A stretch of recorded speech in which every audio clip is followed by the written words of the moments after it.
آج کے جو جمعے کا ہمارا موضوع ہے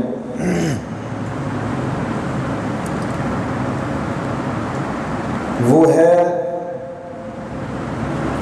دوستی اور یاری، فرینڈ، گرل فرینڈ اور بوائے فرینڈ۔ یہ ہمارے معاشرے میں بہت زیادہ ہے۔ کالجوں کو دیکھ لو، یونیورسٹیوں کو دیکھ لو، اسکولوں کو دیکھ لو، اکیڈمیوں کو دیکھ لو، محلے میں دیکھ لیں، بازاروں میں دیکھ لیں، جہاں مرضی دیکھیں، آپ کو ان چیزوں سے گزرنا پڑے گا۔ جب ہم قرآن و سنت کو چھوڑتے ہیں، اللہ اور اس کے رسول کا طریقہ اور منہج چھوڑتے ہیں، تو پھر ہمارے اوپر وبال آتے ہیں، مصیبتیں آتی ہیں، تنگیاں آتی ہیں، پریشانیاں آتی ہیں۔ ہم نے قرآن کو چھوڑا، ہم نے دنیا میں ذلت اٹھائی، ہم نے نبی کا اسوہ حسنہ چھوڑا، ہم نے دنیا میں ذلت اٹھائی، ہم نے اللہ اور اس کے رسول کے صحابہ کا منہج چھوڑا، ان سے دوستی چھوڑی، ان سے تعلق توڑا، تو ہم آج دنیا میں ذلیل ہو رہے ہیں۔ جب ہماری بیٹیاں، ہماری مائیں، ہماری بہنیں، اماں جی عائشہ، اماں جی ختیجہ، حفصہ، زینب، سودا، اللہ کے نبی کی بیوییں، ازواج مطہرات کے دامن کو پکڑے رکھا، میرے نبی کی بیٹیاں زینب، ام کلثوم، رقیہ، فاطمہ الزہرا رضی اللہ تعالی عنہن، جب ان کا دامن پکڑے رکھا تو دنیا میں ایک نام تھا۔ وہ ایسی عورتیں تھیں کہ جو اپنے بچوں کو میدان جہاد میں پیش کر دیتی تھیں۔ ان میں جذبہ تھا، ان میں ایمان تھا، ان میں صدق تھا، ان کے اندر یہ گندی بیماریاں نہیں تھیں، ان کے اندر ان کی ذہن گندے نہیں تھے۔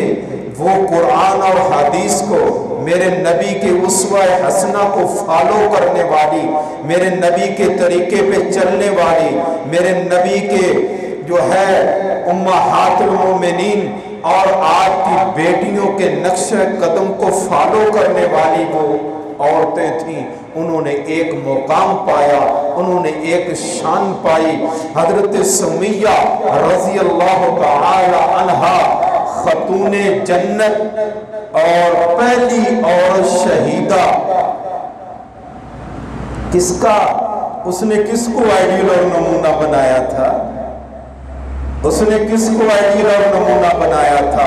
میرے اور آپ کے پیارے نبی کو، جناب آمنہ کے لال کو، عبداللہ کے لخت جگر کو، حسنین کے نانا کو، فاطمہ الزہرا کے باپ کو، اللہ اکبر، انہوں نے آئیڈیل بنایا، نمونہ بنایا، جسم کے ٹکڑے کروا لیے، دو ٹکڑے ہو گئے، تن تن سے جدا ہو گیا، اللہ اکبر، لیکن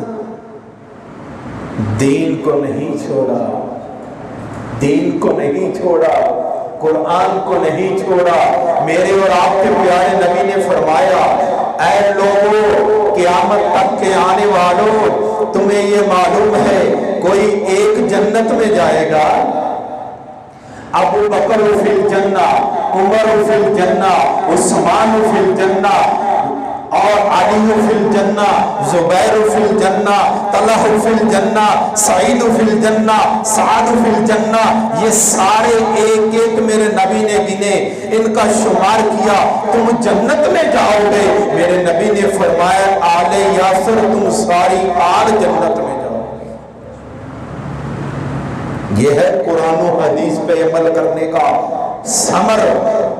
یہ ہے کسی سے دوستی لگانی ہے تو اس سے دوستی لگاؤ جس کو دیکھ کے تمہیں رب یاد آ جائے، تم اس سے دوستی لگاؤ جس سے تمہیں دیکھ کے رب کا رسول یاد آ جائے کہ یہ اللہ والا ہے، یہ اللہ کا دوست ہے، یہ نمازی ہے، یہ تہجد گزار ہے، یہ اشراق گزار ہے، یہ قرآن کی تلاوت کرنے والا ہے، یہ سچا ہے، یہ نیک ہے، یہ متقی ہے، یہ پرہیزگار ہے، یہ امانت دار ہے، یہ خائن نہیں ہے، یہ شرابی نہیں ہے، یہ زانی نہیں ہے، یہ بہنوں کا حق کھانے والا نہیں ہے، یہ ظالم نہیں ہے، یہ کسی پر ظلم کرنے والا نہیں ہے۔ ایسے لوگوں سے دوستی لگاؤ گے، میرے اور آپ کے پیارے نبی فرماتے المرء مع من احب۔ آدمی قیامت والے دن اسی کے ساتھ ہوگا جس سے اس نے دنیا میں محبت کی۔ ہماری محبت، ہمارا پیار کس کے ساتھ ہے؟ اللہ کا قرآن فرماتا ہے یہ پچھتاوا ہوگا میرے بھائیوں، پچھتاوا مت سمجھیے ہم جس سے مرضی دوستی لگائیں، جیسے مرضی ہم منافقت کریں، کسی کے منہ پہ کچھ کہیں، پیچھے سے کچھ کہیں، یہ منافقت ہے۔ منافق انسان کبھی عزت نہیں پا سکتا۔ آپ صلی اللہ علیہ وسلم نے فرمایا قیامت والے دن وہ انسان سب سے زیادہ اسے عذاب دیا جائے گا جو ذل وجہین ہے، دموع انسان ہے، ادھر سے بات ادھر کی، ادھر کی ادھر کی، اور دو خاندانوں میں، دو قبیلوں میں، دو مسلمانوں میں، دو بھائیوں میں، دو میاں بیوی میں، دو بہن بھائیوں میں، دو بہنوں میں، اللہ اکبر، ماں اور باپ میں، باپ اور بیٹے میں، ماں اور بیٹی میں اختلاف ڈال دیتا ہے۔ اللہ کے نبی فرماتے ہیں وہ انسان ذل وجہین ہے، قیامت والے دن اسے سب سے سخت عذاب دیا جائے گا۔ ہمیں روٹی نہیں ہضم ہوتی جب تک ہم کسی کا گلہ شکوہ نہ کر لیں، ہم کسی کی غیبت نہ کر لیں، کسی کی چگلی نہ کر لیں، کسی کو آپس میں لڑا نہ لیں، ہماری روٹی نہیں ہضم ہوتی۔ قرآن سنیے، قرآن تمہیں پتا چلے کہ دین ہے کیا۔ ہم بس ایسے نماز پڑھ لی جیسے ہم قاری صاحب پہ، خطیب پہ، امام پہ احسان کر رہے ہیں کہ ہم نے نماز پڑھ لی ہے۔ ہمارا تو ذہن ایسا ہو چکا ہے کہ ہم پتہ نہیں کسی پہ احسان کر رہے ہیں۔ نماز پڑھ رہے ہیں، ہم قرآن پڑھ رہے ہیں، ہم احسان کر رہے ہیں، ہم مسجد میں آ رہے ہیں نماز پڑھنے، ہم احسان کر رہے ہیں۔ کس پہ احسان کر رہے ہو؟ اللہ اکبر، کیسی ہماری سوچ ہوگی؟ ہمیں دین کا پتہ ہی نہیں ہے۔ سنیے قرآن، اللہ فرماتے ہیں یہ نہ ہو کہ کل قیامت والے دن تمہیں پچھتاوا ہو۔ آج وقت ہے، اپنے آپ کو صحیح کر لو۔ یہ جمعہ، یہ بطور آپ سنتے ہیں، بطور یہ اصلاح کا دن ہے۔ یہ ہفتے کی ٹیوننگ ہوتی ہے مسلمانوں کی کہ یہ مسلمان اپنا دل، اپنا دماغ صحیح کر لے گا۔